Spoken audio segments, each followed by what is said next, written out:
లోకసువార్త 15వ అధ్యాయము.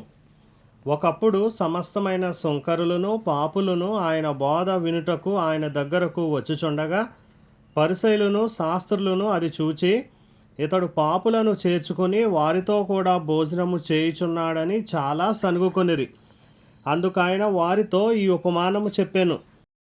మీలో ఏ మనుష్యునికైనాను 100 గొర్రెలు కలిగి ఉండగా వాటిలో ఒకటి తప్పిపోయిన ఎడల అతడు 99 అడవిలో విడిచిపెట్టి తప్పిపోయినది దొరుకు వరకు దానిని వెదక వెళ్ళడా? అది దొరికినప్పుడు సంతోషముతో దానిని తన భుజముల మీద వేసుకుని ఇంటికి వచ్చి తన స్నేహితులను పొరుగువారిని పిలిచి, మీరు నాతో కూడా సంతోషించుడి, తప్పిపోయిన నా గొర్రె దొరికినదని వారితో చెప్పును గదా. అటువలే మారు మనసు అక్కరలేని 99 మంది నీతిమంతుల విషయమై కలుగు సంతోషము కంటే మారు మనసు పొందు ఒక్క పాపి విషయమై పరలోకమందు ఎక్కువ సంతోషం కలుగును. ఏ స్త్రీకైనాను 10 వెండి నాణెములుండగా వాటిలో ఒక నాణెము పోగొట్టుకుంటే ఆమె దీపము వెలిగించి ఇల్లు ఊడ్చి అది దొరుకు వరకు జాగ్రత్తగా వెదకదా?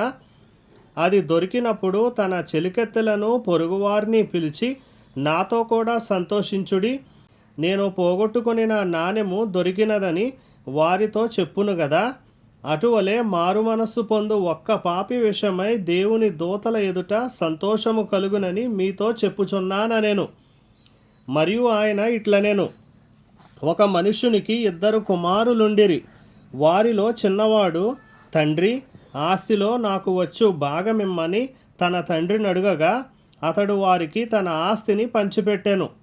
కొన్ని దినములైన తరువాత ఆ చిన్న కుమారుడు సమస్తమును కూర్చుకుని దూర దేశమునకు ప్రయాణమైపోయి అచ్చట తన ఆస్తిని దుర్వ్యాపారము వలన పాడు చేసెను. అదంతయు ఖర్చు చేసిన తరువాత ఆ దేశమందు గొప్ప కరువు రాగా వాడు ఇబ్బంది పడసాగి వెళ్ళి ఆ దేశస్థులలో ఒకని చెంత చేరెను. అతడు పందులను మేపుటకు తన పొలములోనికి వానిని పంపెను. వాడు పందులు తిను పొట్టుతో తన కడుపు నింపుకొన ఆశపడెను గాని ఎవడునో వానికేమియూ ఇయ్యలేదు. అయితే బుద్ధి వచ్చినప్పుడు వాడు, నా తండ్రి వద్ద ఎంతోమంది కూలివాండ్రకు అన్నము సమృద్ధిగా ఉన్నది, నేనైతే ఇక్కడ ఆకలికి చచ్చిపోవుచున్నాను.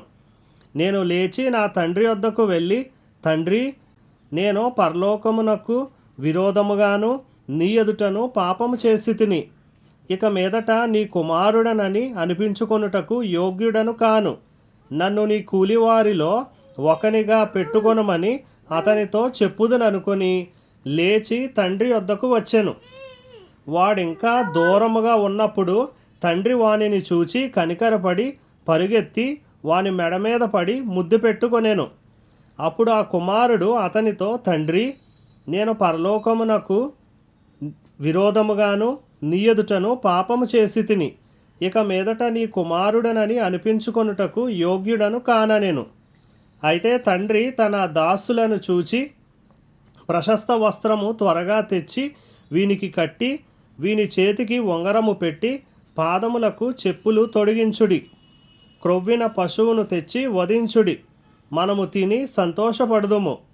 ఈ నా కుమారుడు చనిపోయి మరలా బ్రతికెను, తప్పిపోయి దొరికెనని చెప్పెను. అంతటా వారు సంతోషపడసాగిరి. అప్పుడు అతని పెద్ద కుమారుడు పొలములో ఉండెను.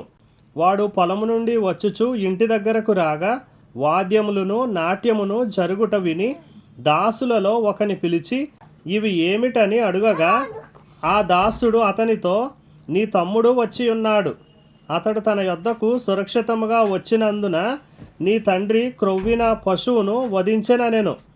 అయితే అతడు కోపపడి లోపలికి వెళ్ళనొల్లకపోయెను గనుక అతని తండ్రి వెలుపలికి వచ్చి లోపలికి రమ్మని బతిమాలుకొనెను.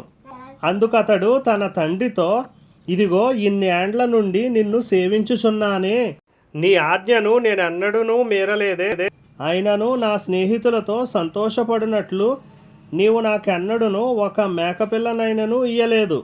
అయితే నీ ఆస్తిని వేశ్యలతో తినివేసిన ఈ నీ కుమారుడు రాగానే వీని కొరకు క్రొవ్విన పశువును వధించితివని చెప్పాను. అందుకతడు, కుమారుడా, నీవెల్లప్పుడూ నాతో కూడా ఉన్నావు, నావన్నీయు నీవి, మనము సంతోషపడి ఆనందించుట యుక్తమే.